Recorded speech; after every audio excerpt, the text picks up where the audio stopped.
Halo semua, aku Ray. Gimana nih kabar kamu? Udah lama banget rasanya sejak terakhir kali aku upload video review di YouTube. Udah 3 bulan kalau nggak salah, atau mungkin lebih. Selama beberapa bulan belakangan, mood bacaku memang lagi turun banget. Aku masih tetap baca sih, meskipun nggak sebanyak biasanya. Ya, at least masih baca lah ya. Meskipun kadang-kadang tuh harus dipaksa.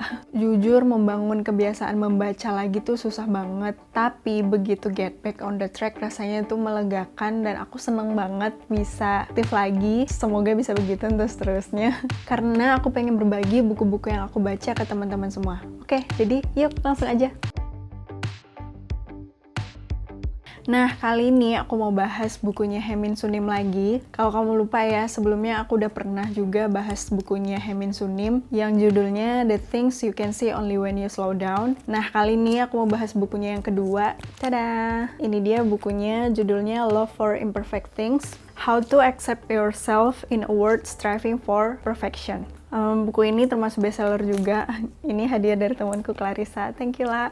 Oke, dari judulnya aja sebenarnya udah ketahuan ya buku ini bahasannya tentang apa dan tujuannya untuk apa. Kalau buku sebelumnya lebih fokus ke bagaimana mengelola respon kita dalam menjalani kehidupan di dunia yang super sibuk ini, maka buku ini lebih fokus kepada diri kita sendiri. Tentang bagaimana kita menerima diri terlepas dari ketidaksempurnaan, juga terlepas dari standar sosial yang berusaha membentuk diri kita. Berbicara tentang diri sendiri sebenarnya nggak melulu fokus pada diri kita, karena kita adalah makhluk sosial, kita berinteraksi, kita berhubungan dengan manusia lain gitu. Tapi lewat buku ini, Hae Min Sunim menekankan kepada pembacanya untuk sayang, untuk peduli pada diri sendiri terlebih dahulu sebelum kita peduli kepada orang lain.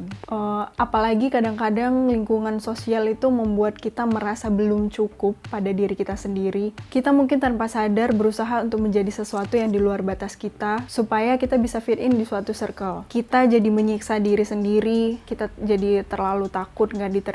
Kita terlalu fokus untuk memenuhi standar sosial dan segala ekspektasi yang nggak ada ujungnya. Terus ujung-ujungnya kita jadi bertanya-tanya, am I worthy of love? Apakah saya berharga? Apakah saya layak dicintai? Dan apakah saya layak untuk bahagia? Kalau kamu pernah berada di posisi itu, aku dan juga buku ini mau bilang, ya, kamu berharga, kamu layak dicintai, dan kamu layak untuk bahagia. Lah, kenapa jadi kayak video motivasi gitu ya?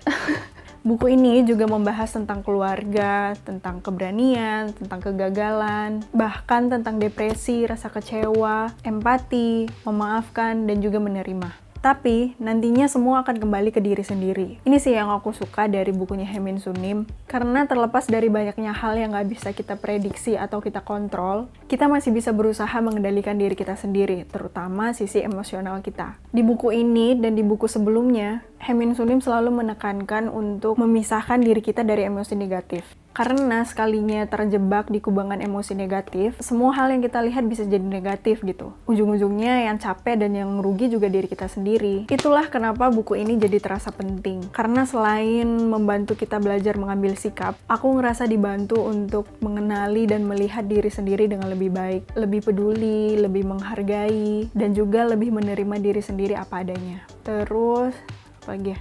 Untuk bahasanya sih lumayan mudah dimengerti, sama seperti buku yang sebelumnya. Terus esainya juga nggak panjang-panjang, lebih banyak kutipan-kutipan inspiratif gitu. Oh iya, aku bilang apa tadi ya?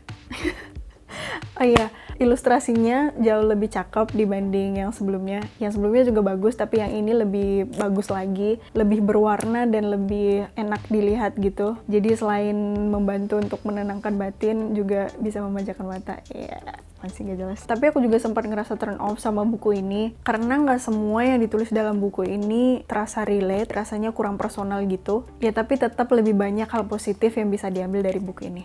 Oke. Oke, jadi segitu aja review dari aku. Kayak ini udah kelewat panjang, ntar jadi bosan.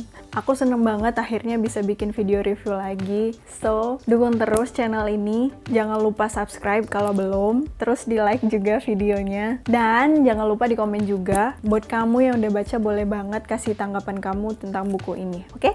Sampai jumpa di video selanjutnya. Dadah!